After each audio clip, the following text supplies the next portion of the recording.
Recruiting used to mean handshakes and office visits.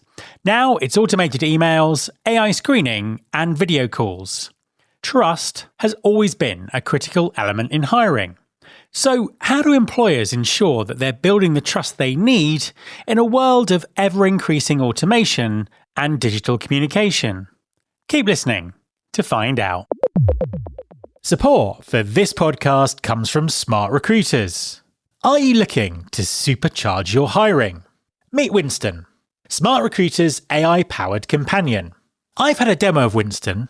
The capabilities are extremely powerful, and it's been crafted to elevate hiring to a whole new level. This AI sidekick goes beyond the usual assistant, handling all the time-consuming admin work so you can focus on connecting with top talent and making better hiring decisions. From screening candidates to scheduling interviews, Winston manages it all with AI precision, keeping the hiring process fast, smart, and effective. Head over to smartrecruiters.com and see how Winston can deliver superhuman results.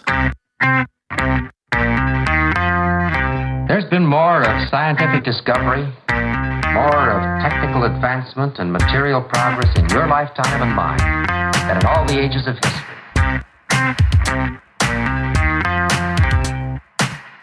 Hi there, welcome to episode 756 of Recruiting Future with me, Matt Alder.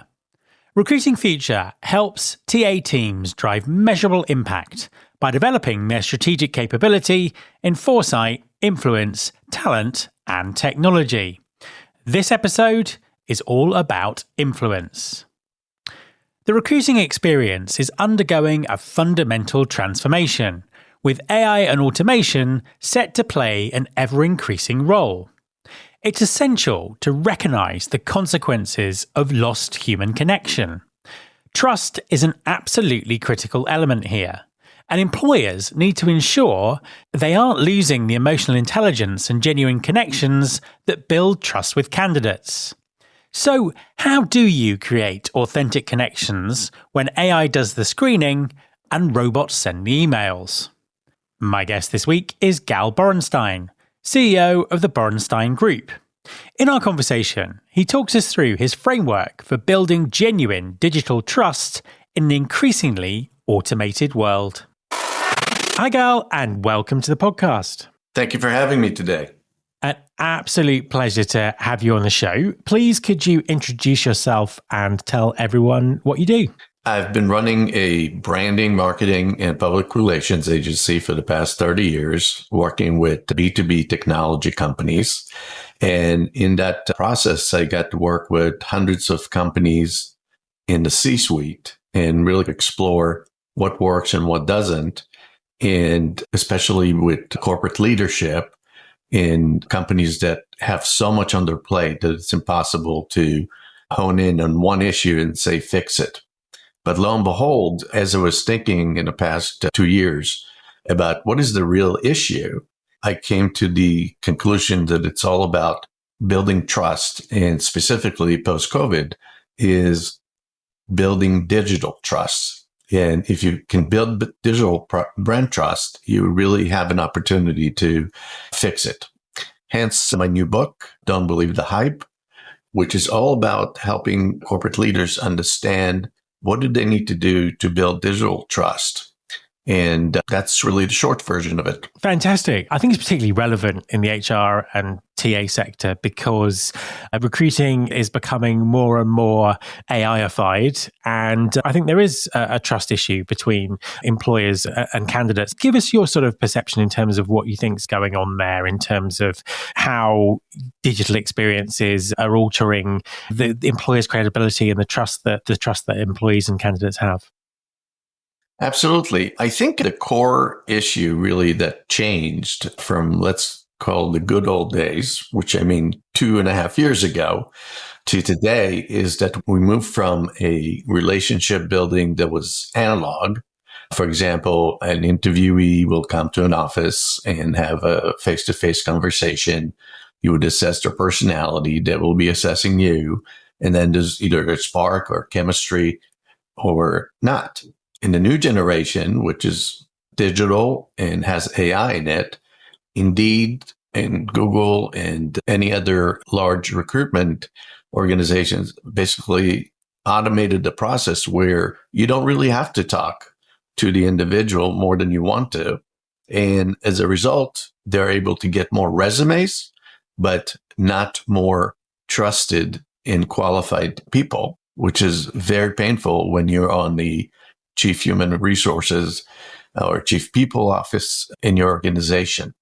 So transitioning from analog, where we had handshakes, when we had the ability to have a conversation and a second conversation, changed to faceless, most of the time, communications that are very robotic. And when you have that robotic communication, what do you lose? Lose the emotion. You lose the emotional intelligence that comes with the ability to change your answer and not fill out the form only. So the big deal really is the loss of authenticity in the communication process. And the single most important thing that has been happening is really the loss of the narrative. In the old days, again, 2.5 years ago, you could basically have your narrative as a company. So let's say that you are an employer that is trying to recruit talent. You will have a positioning statement and a mission statement and talking about how much fun your culture is to attract people that are like-minded. But that has changed dramatically because the narrative of the company, because you have social media like Twitter, X, Instagram, Facebook, and most importantly, review sites such as Glassdoor and Indeed, where people can put their thoughts pretty much unchecked in terms of whether it's true or not, can put out reviews that really change the whole dynamic. So before you actually had a chance to meet with them and know what they're about, they're judging you because their narrative is owned by what they see on the internet. And when you can't connect the dots and thinking that whatever you project or narrate, if you will, to the marketplace in terms of marketing and employer branding, that's not what's happening on the other side. On the other side, you have a chat in a discussion room, like Reddit, for example, where somebody's asking, well, how good is this company? And you have 100 people commenting, negative reviews, positive reviews, mixed reviews, but the whole narrative now has been created where you have no control of it. And before you actually reach out to this person, or you reach out to the person, the resume looks great and they're not responding because somebody said this company doesn't know what it's doing. The CEO is horrible. They don't really give you the benefits that they say they do. It could be anything. So employer branding is going through a very big transition. And at the end of it is, how do you basically recreate the digital trust that existed when you had that one-way communication where you control the narrative if you were in a corporate leadership position?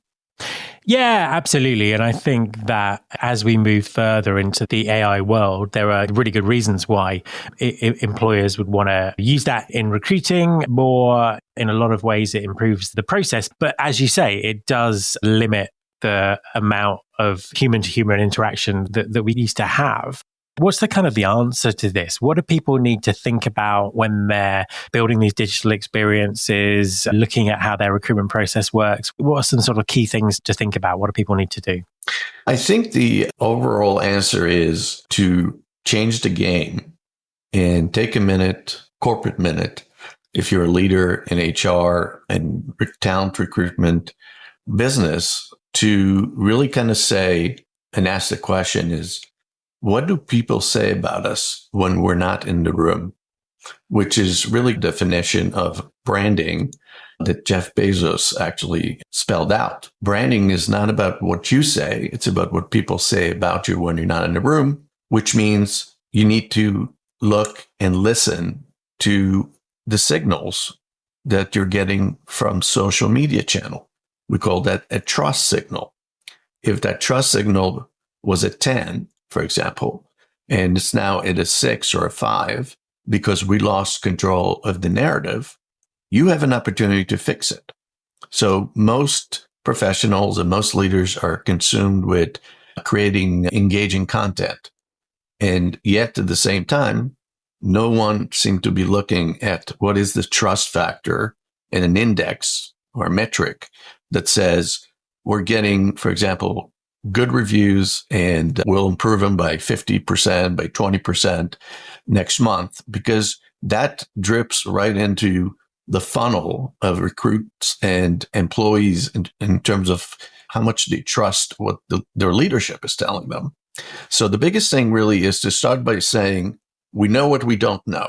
We know that we're a professional organization and it's a great culture where people are talking to each other. But if you don't basically have the opportunity to do a trust audit, review employee feedback systems, hiring communications that are authentic, that cover shiny, happy people type stories that make people more engaged, Glassdoor reviews to identify inconsistencies between promise and reality, training hiring manager to build trust in every interaction, making the candidate forms have opinions about the tone, clarity, and transparency during the interview process. So not only you're gaining your brand back by asking a recruit or a promotion for an employee, you get the feedback from them as part of the process, which is bringing back that cognitive psychology where we want to get something for what we're giving. And if it disconnects and then the next conversation is just email or just a posting or something that is really cold and calculating, people of this generation, especially the Gen Zers and the millennials, are really focused on what are you going to do for me, not what I'm going to do for you. Whether it's entitled or not, that is the reality.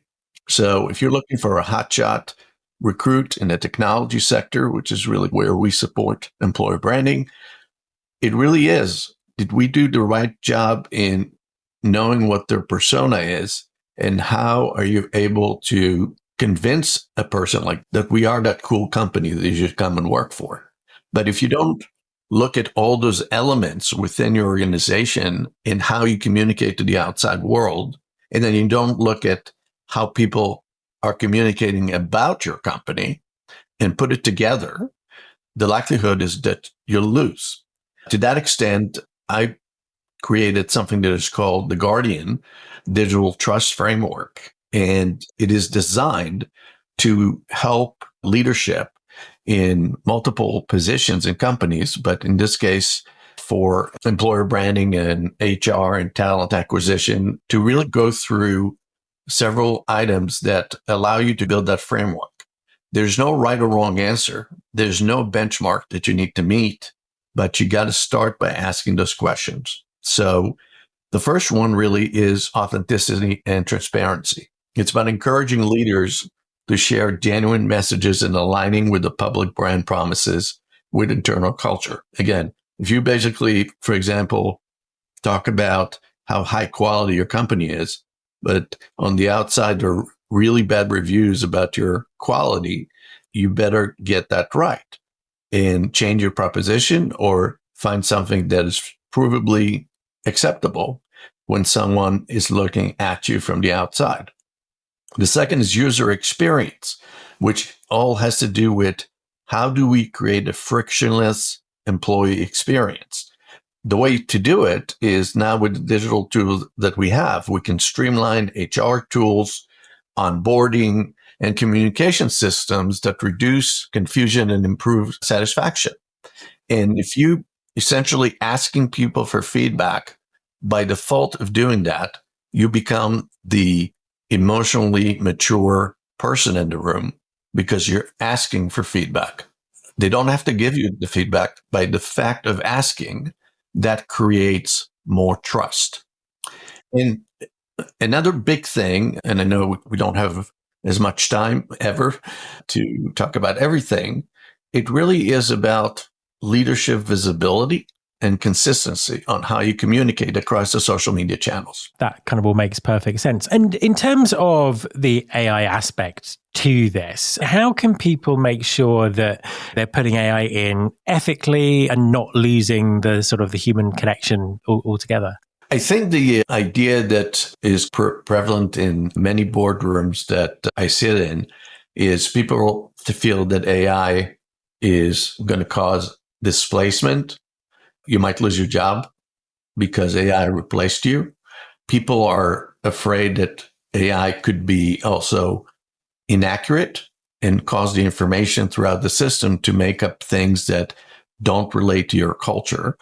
And then the third is that you're suddenly competing against a brain that works 24/7 and can pull 100 websites out there and collect data in a way that typically took an entire department just for that purpose. So with that in mind, AI is really quite the opposite of all the things that I just described. Smart companies and agile leadership teams really focus on how did they embrace AI, knowing that AI is only a data tool. It can be fed information, but at the end of the day, it can give you logic. It can give you spit out a framework of how to do things in a certain area. But you are, as the leader, in charge of creating the questions and the culture and the messaging, and most importantly, the emotional intelligence that robots can give us, and likely will never be able to give us that because they're not connected to you as a person. The bottom line is, if you don't dictate the policy and your values into the system that you're communicating with through AI, AI basically will act like the robot that you think it is. If you think about it as an enabler and a force multiplier, you can force multiply bad things, which is what happens when you look at AI as just a technology, or you can use AI to actually shape the perfect persona to actually develop solutions for your recruitment and employer branding and customer satisfaction and employee satisfaction. As a final question for you, where do you see the future in all of this? What do you think trust looks like in the future of organizations? I think that if you look at the world right now, any kind of external event that kind of could shake a company, whether it's a stock market, government shutdown right here in the US, or even having a RIF, a reduction in force, because the company needs to make more money. So they cut the people that they could consider not as essential as the people that stayed. It's all about communication. And then we look at companies that have crisis communication moments. These are opportunities that you should grab to actually build that trust. And companies that are being successful already and doing everything right have the opportunity to steal, in a nice way, employees from that other company that is not communicating well inside or out. In terms of kind of the global index, if we had one, trust is eroding right now. And that's really the reason for my book, Don't Believe the Hype. Just putting a checklist in place does not mean that you actually maintain your trust. And in the current environment, we see early adapters, software companies from the Gen Z and millennial generation that really focus on listening. But the rest of the corporate world appears to still say, we did our survey in-house and everybody's happy and everybody's getting what they need. And in reality, trust equals zero. And nobody is willing to talk about it or be the brave leader in the room to say, but what do they think about us if we were not in the room, as I said in the beginning? That's where employer branding is no longer just one-way street. It's about interacting between the outside to the inside and back and forth. Gal, thank you very much for talking to me. It has been a pleasure being on your show. My thanks to Gal. You can follow this podcast on Apple Podcasts, on Spotify, or wherever you listen to your podcasts. You can search all the past episodes at recruitingfuture.com. On that site, you can also subscribe to our weekly newsletter, Recruiting Future Feast, and get the inside track on everything that's coming up on the show. Thanks very much for listening. I'll be back next time, and I hope you'll join me.